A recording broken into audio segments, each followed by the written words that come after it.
Now, of the apparent connections, well, obviously one of the things that we've talked about in connection with the company is that it appears that if it's not actually part of the CIA or one of our other intelligence services, that they certainly work with those same intelligence services. Just such a connection is maintained in the following article I'm going to read. It's called The Company They Keep. It's by Joe Pennington, Pennington, and Stanley Pinsley, Pinsley. This is a superb article published in a now-defunct publication called the Soho News, from the Soho News of November 24th, 1981. Soho News was an alternative newspaper in New York City, and it went out of publication very shortly after this article was published. In fact, I think this may have been the last issue. When you hear about some of the information, it suggests at least one reason why that may have happened. Research credit on this, by the way, also goes to May Brussel. I'm going to do the best I can reading the article. It's not the best Xerox copy. There have been several Xeroxes done off of the original. The printing is a little bit spotty in places, so if I'm a little hesitant, please bear with me. I'll reread anything that I botch here, but it's a little bit difficult to read this copy. Again, The Company They Keep, Joe Pennington, Stanley Pinsley, Soho News, 11/24/81. Over the past 3 years, traditional hostilities between the Justice Department and the Central Intelligence Agency, which date back to J. Edgar Hoover's feud with the CIA's precursor, the Office of Strategic Services, have escalated into an all-out struggle over domestic and international covert operations. According to sources in the Federal Bureau of Investigation, late in August of 1978, during the controversial Church Committee inquiry into CIA activities, the Justice Department maintained a full-scale investigation of an organized crime syndicate active in drug smuggling and gun running. In the course of its investigation, codenamed Operation Gateway, the FBI developed leads which pointed to links between the syndicate and persons and institutions associated with the CIA.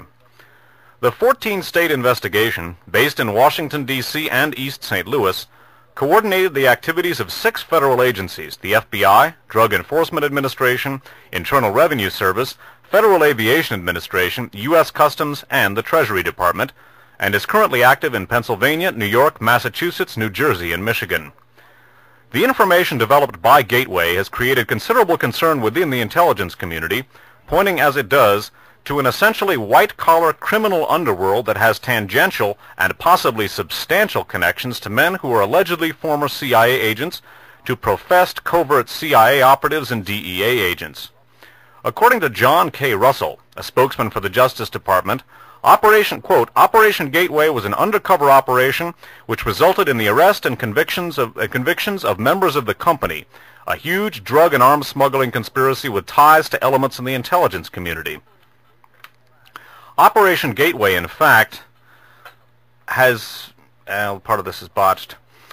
Oh, wait a minute, here we go. Operation Gateway, in fact, has made its special province a specific set of criminal operations which involve the movement of arms and secret electronic components to foreign governments. It is against the background of this investigation that recent disclosures about the extraordinary relations of 2 Americans and the Libyan government must be seen. For recent New York Times stories detailing the activities of 2 allegedly former CIA... wait a minute, let me read this sentence again.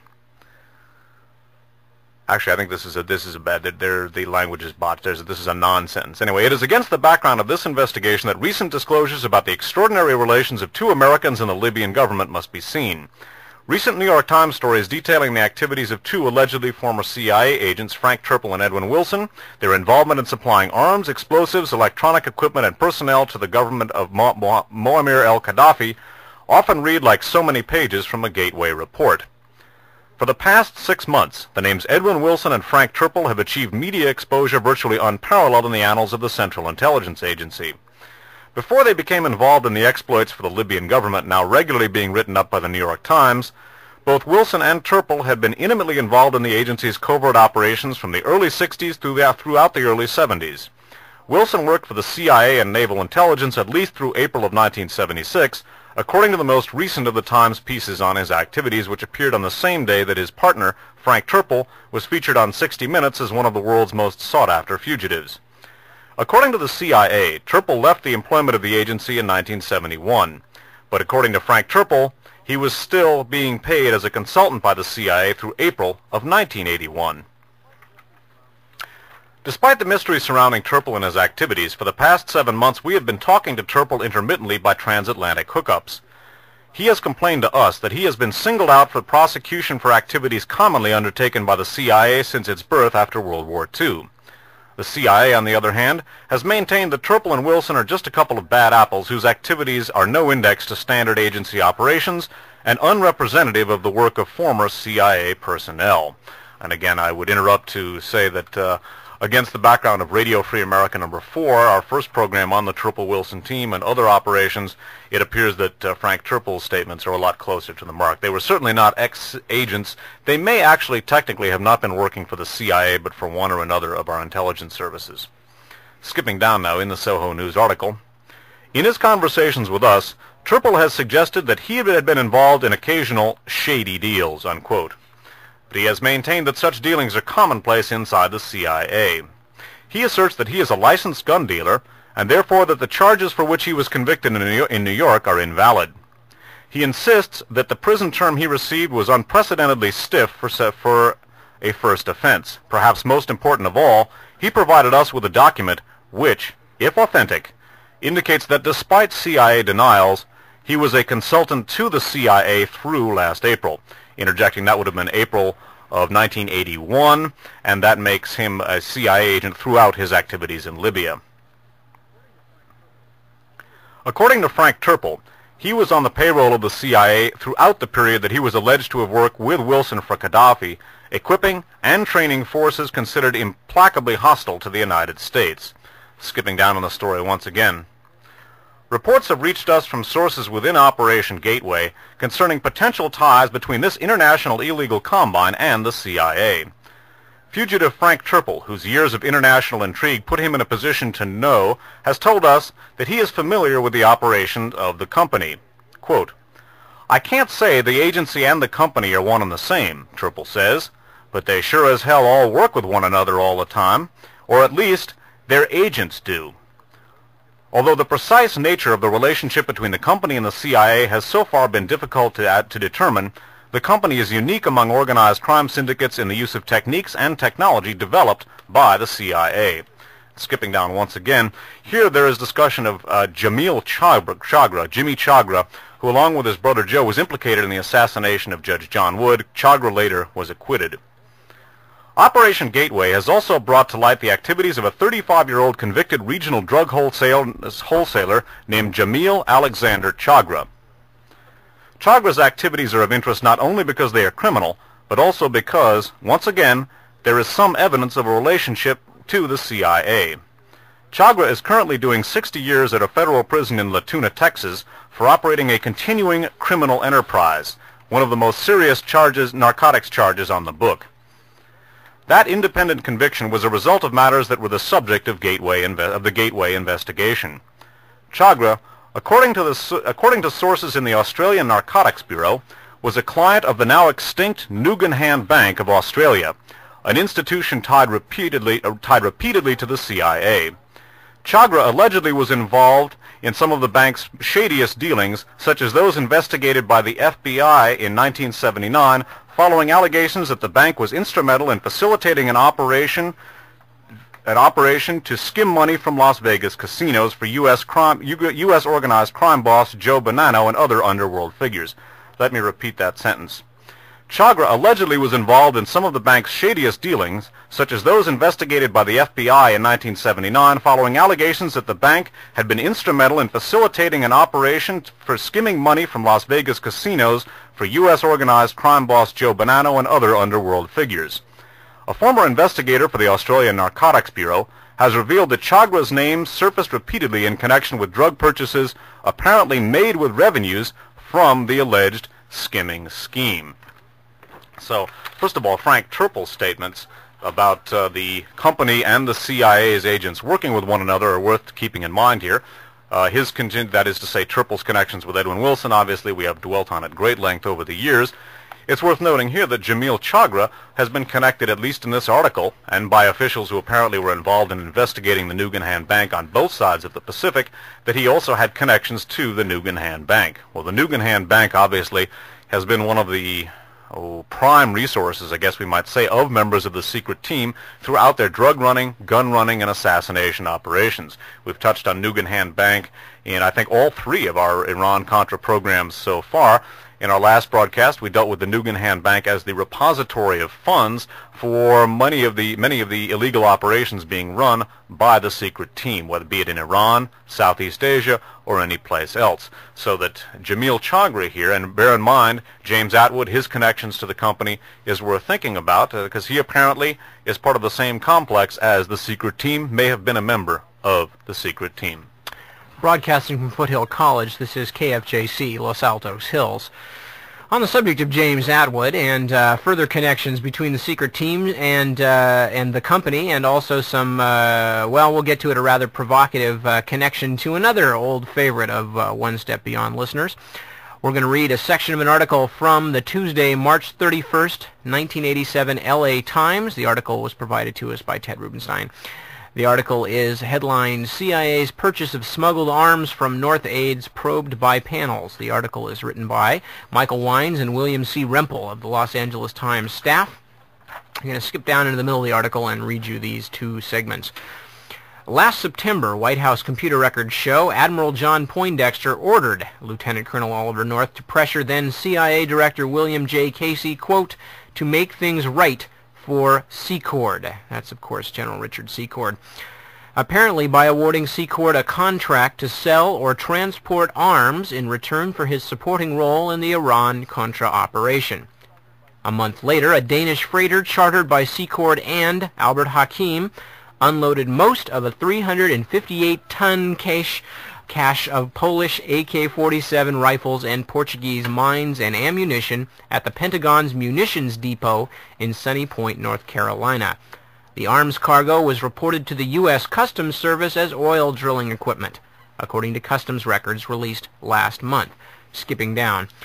U.S. Customs records, released in response to a Freedom of Information Act request, show that the ship involved in the arms trade unloaded, quote, 8,920 cases of machine parts and drilling equipment, unquote, at the Sunny Point Munitions Depot last October. The same Customs Service records show that 3 million rounds of 7.62 millimeter ammunition, the size used in AK-47 rifles, were unloaded from the ship in nearby Wilmington, North Carolina, and transferred to Merex Corporation, M-E-R-E-X, Merex Corporation, at a private address in Savannah, Georgia. No record of a Merex Corporation could be found. However, the Savannah address is occupied by several companies, including Combat Military Ordnances Limited, a firm apparently controlled by retired military officer James P. Atwood.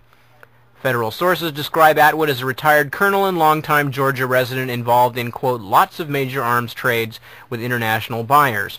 Atwood refused to return repeated telephone calls seeking details of the arms deal. Now, this James Atwood is the self-same James Atwood we mentioned, connected to Frank Turple, connected to Bradley Bryant, the company, also, of course, longtime connections to the CIA, in the person of Frank Turple, among others. Atwood apparently working as part of this deal to transship Secord's Portuguese mines and ammunition and Polish AK-47s. Interestingly, although the AK-47s delivered and under false pretenses as machine parts and drilling equipment, the ammunition apparently for those rifles delivered as itself to, apparently, James Atwood under the name of Merex Corporation.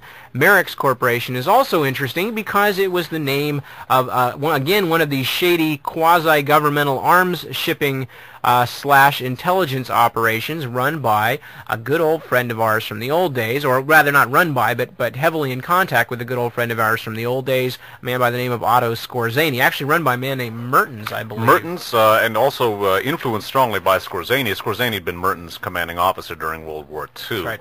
The name Merex, and again, we're going to focus on Merex here. We're going to read one more article, and then I think it would be a good idea to take a break before we launch into the significance of Merex for our program this evening. Research credit for this article also, just like the last one, goes to Ted Rubenstein, a fine researcher who's been working with us for many years and has been one of a growing crew of people who were instrumental in our effort here. Ted got this from the Atlanta Constitution, and specifically the Constitution's issue of February 6, 1987. It's an AP story, datelined Bridgeport, Connecticut, headlined, Jailed Arms Dealer Wants Case Reviewed. Subheaded, Pakistani Defendant Says He Helped Send American Weapons to Iranians.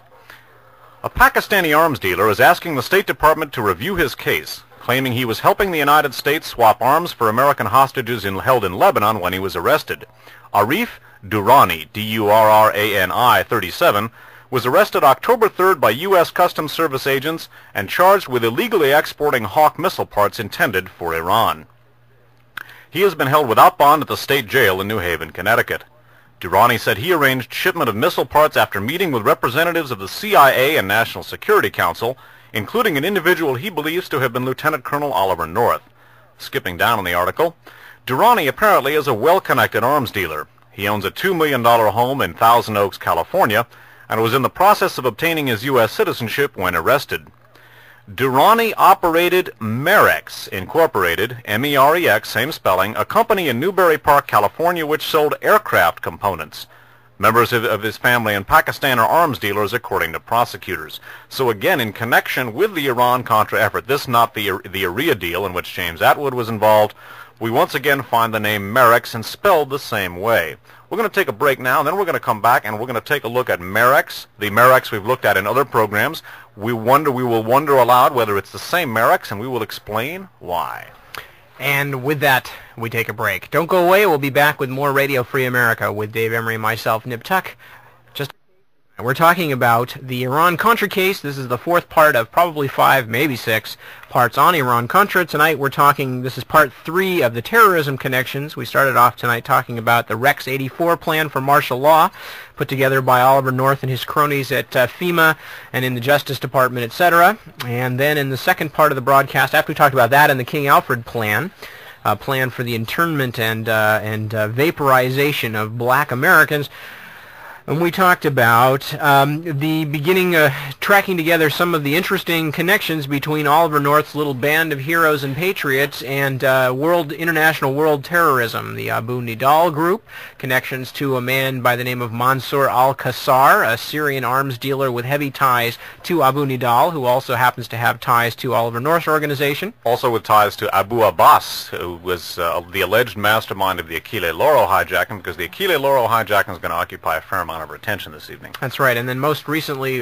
we were taking a little cul-de-sac off of that and talking about the group, the company, which, as well as being an insider's nickname for the CIA, there is an organization known as the company, which, confusingly enough, as it would be with the way these things are, overlaps quite often with the CIA. But the company itself that we're talking about is an organization, a putatively private organization run to smuggle drugs and guns especially, and involved in all kinds of shady activities. And the company itself, through the person of at least one James Atwood, ties into the Oliver North organization. James Atwood apparently involved in the transshipment of some 8,920 cases of AK-47s and things of that nature, used eventually as part of the Iran-Contra, the Contra supply effort, and to the profit of Richard Secord and Albert Hakim. Atwood himself connected to, among others, Bradley Bryant, head of the Philadelphia branch of the company, and himself a man with more connections than you can shake a stick at. Atwood also connected to Frank Turple and John Etheridge, another company man, all kinds of folks. So we've been talking most recently then about the company. Now, just before the break, we took a look at one or possibly two companies, we don't know, with the same name, namely Merex, M-E-R-E-X. Merex, I believe, check that article, they refer to it as a North Carolina-based company, if my... they said they had no listing for it, right, but they referred to it as the private address in Savannah, Georgia. Okay, Savannah, Georgia. And then there was a company called Merex Incorporated in Glendale, California. Now, the two Merexes, we don't know if they're two Merexes or the same Merex, and in turn, and this is the real question, we're wondering if they're the same Merex that's going to be alluded to in a article which Nip is about to read you. We will talk about that Merex, why that may be connected to the other two Merexes, and the significance of that. Okay. This is an article from Parapolitics number 6, I believe, And Parapolitics, as we mentioned, was a newsletter published by Jonathan Marshall, currently editorial page editor for the Oakland Tribune. Jonathan Marshall also worked extensively with Ted Rubenstein, who provided us with a lot of this material we've been using tonight. The closing date on this Parapolitics was March 31st of 1982. That's right. And this particular article is an article entitled German Brouhaha, and it's written by Jerry Meldon, M-E-L-D-O-N. Incidentally, Meldon is a frequent writer on this subject. He was the fellow who translated The Great Heroin Coup, a book we rely on often on these programs. That's right. Skipping down into the article, Meldon writes as follows. According to the contents of a top-secret 18-page letter written in 1973 by BND Chief Gerhard Wessel. Let me stop and explain. The BND is the Bureau Nachrichtendienst.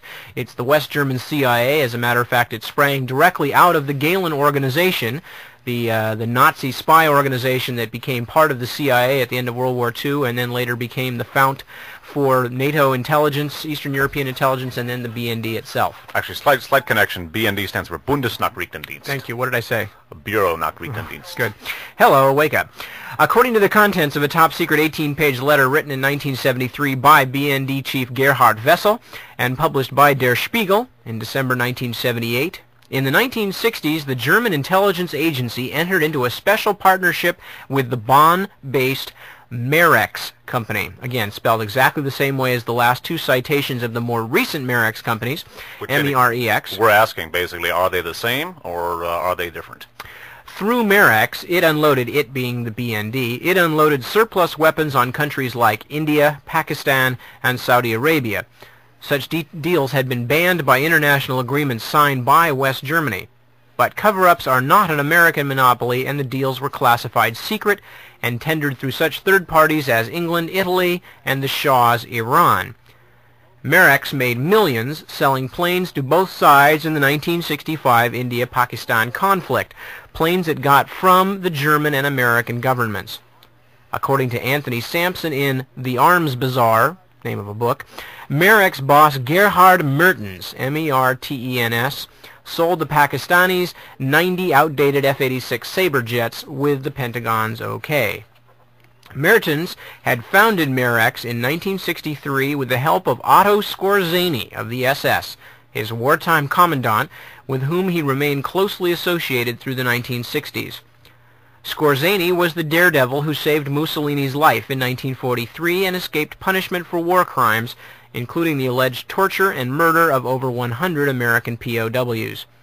According to Der Spiegel and Nouvel Observateur, he went on to become the post-war head of the Paladin Group, an international mercenary combine based in Spain and composed of right-wing soldiers of fortune, including many former OAS terrorists. By the way, we should just insert parenthetically that one of the bankrollers of the Paladin Group is Muammar el-Gaddafi, who we will talk about later in the broadcast, but this is particularly interesting in view of Gaddafi's connections to Turple Wilson and the American CIA. When in February 1977, Meldon continues, when in February 1977 Italian police arrested the neo-fascist leader Pierluigi Concutelli for the 1976 murder of Rome judge Vittorio Occorsio, they discovered, according to the magazine Giorni, not only the murder weapon, but also proof that the right-wing terrorists had been receiving arms shipments from none other than Merex. The middleman was one Guido Giannettini, an informer for the Italian secret police who had close connections in the German BND, and who this past February was sentenced to life in prison for his role in the 1969 bombing of a Milan bank that took 16 lives. In the mid-1960s, an Indian magazine revealed the connection between Merex and the BND, which was then headed by Hitler's master spy on the Eastern Front, Reinhard Gehlen. However, that did not put a stop to the arms trade. Instead, the intelligence agency decided, according to Gerhard Wessel's 1976 testimony, to find, quote, a more proper firm, unquote. Okay, now a couple of things. As Dave mentioned, one of our principal reasons for talking about this is the fact that we would like to know if this particular Merex is the same as the Merex that crops up in Glendale, California, and also apparently in Savannah, Georgia, connected to James Atwood of the Company Connections and others. But again, note the Merex, the European Merex, is not only heavily involved with Otto Skorzeny, Hitler's commando, as he's known, and himself head of many things, not only the Paladin group, but one of the leaders of the Die Spinne, the Odessa organization that kept the German SS together after the war. Not only that, but Merrick's itself apparently involved with the P2 folks, who we've been talking about at great length, the Propaganda Due Masonic Lodge in Italy, which we'll talk about a little more, through the persons of Pierluigi Concutelli, a man connected to Stefano Della Chiai, one of our biggies, and one of the most well-known, most infamous fascist terrorists in the world today. So again, if this is the same Merrick's, certainly this Merrick's runs in the same league as the Merrick's that Scorzani helped to found, and if so, the connections will be even stronger between this international right-wing, this international fascist organization and the American secret team. Not that the connections aren't very strong already. Now, we're going to recap a little bit of history. Again, these are programs these are things that have been talked about in others of our archive programs. We'll give you some specific references, but it's worth recapping a little bit of history here. Remember the name Guido Giannettini and also the strategy of tension in Stefano Della Chiai that Nip just talked about. It might be worth recapping a little bit of history, also some of the things we've talked about in the Radio Free America shows on the Iran-Contra scandal here, by way of gaining perspective on this. Now, recall, again, the Gehlen organization was Hitler's Eastern Front intelligence service during World War II, headed up by Reinhard Gehlen. At the end of the war, he jumped to the CIA with his entire organization, and in essence, his organization became the CIA's Department of Russian and Eastern European Affairs. They functioned in a similar capacity for NATO, and eventually, when West Germany was incorporated as the Federal Republic, the BND, the Bundesnachrichtendienst, became the fourth and final incarnation of the Gehlen organization. Its significance for our purposes is that it paved the way for thousands of SS and Gestapo veterans to move up into our intelligence system, and many of them remain there to this day. Formerly junior officers, they are now the Eminence Grise at this point. It should be noted that among the people who worked for CIA, of course, was Otto Scorzani. It's worth, at this point, recapping some information from Radio Free America number 22, one of the programs we did specifically about Scorzani's role on in the development of terrorism.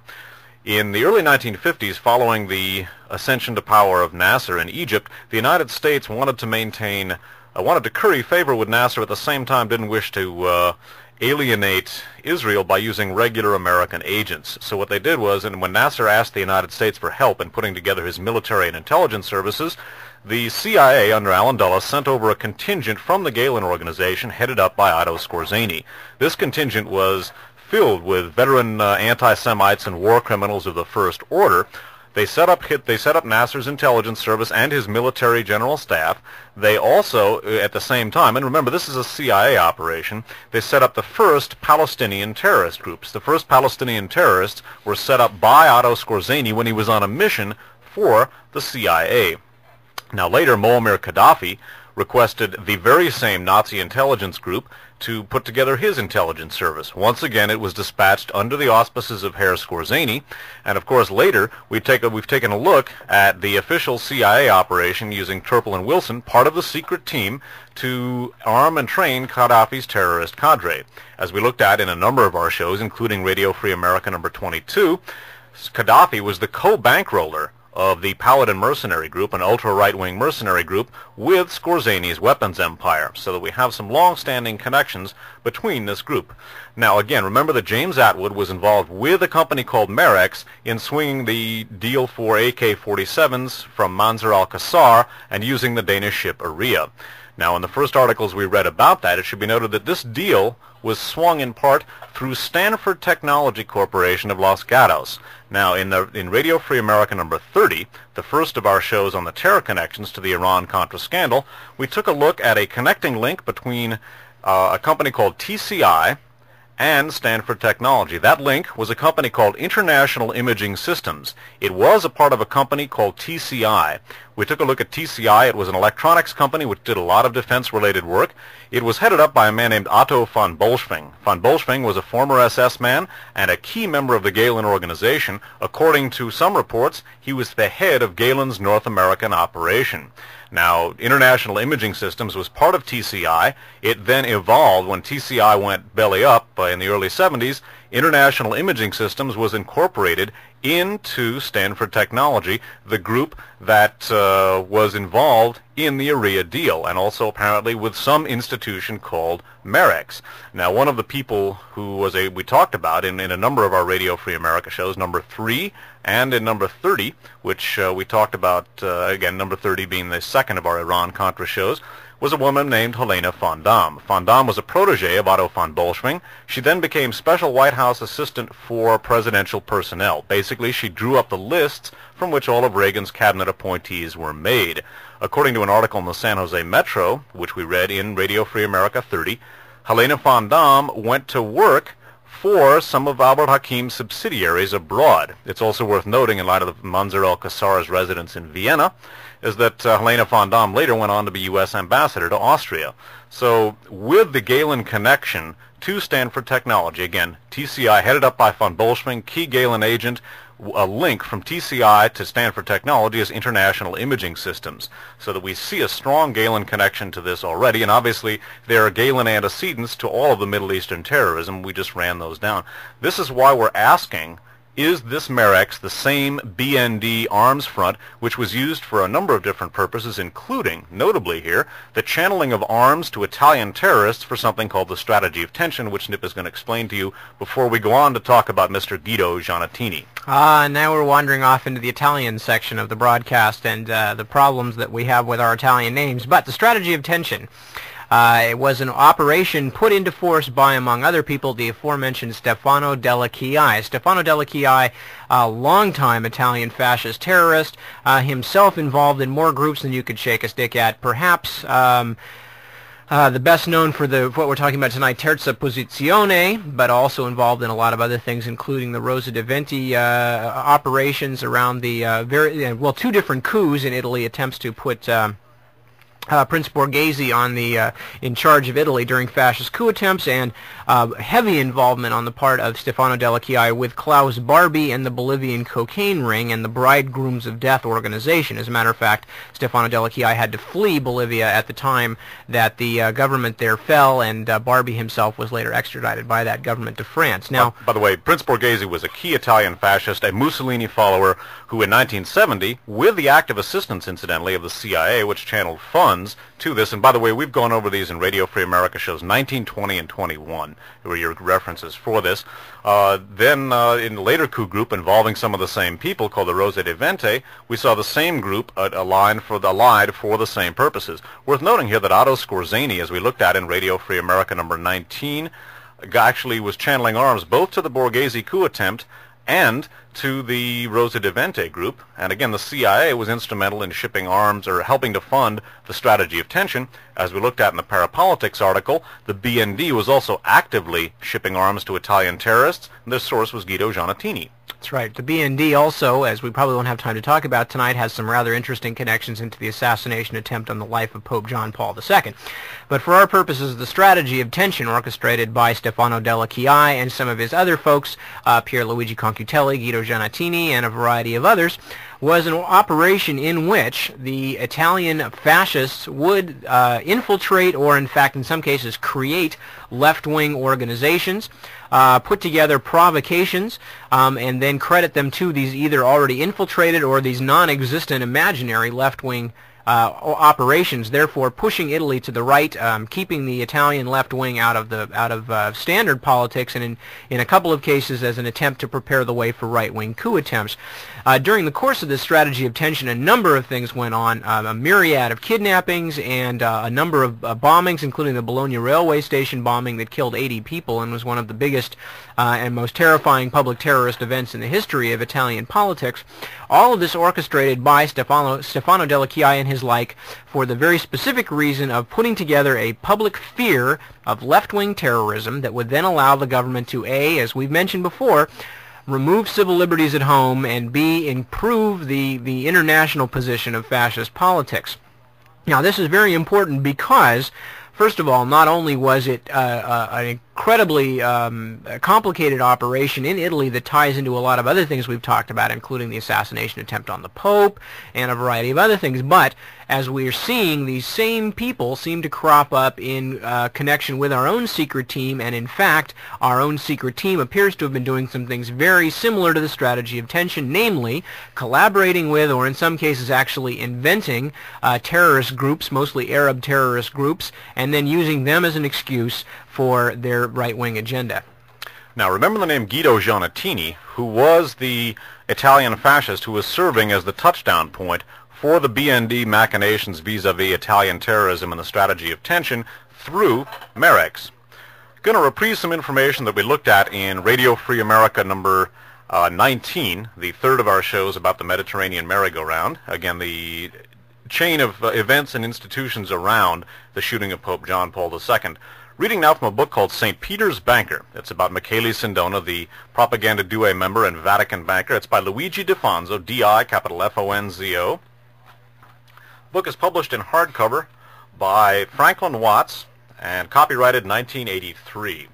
And of Guido Giannettini and his work in the strategy of tension, Defonzo writes as follows.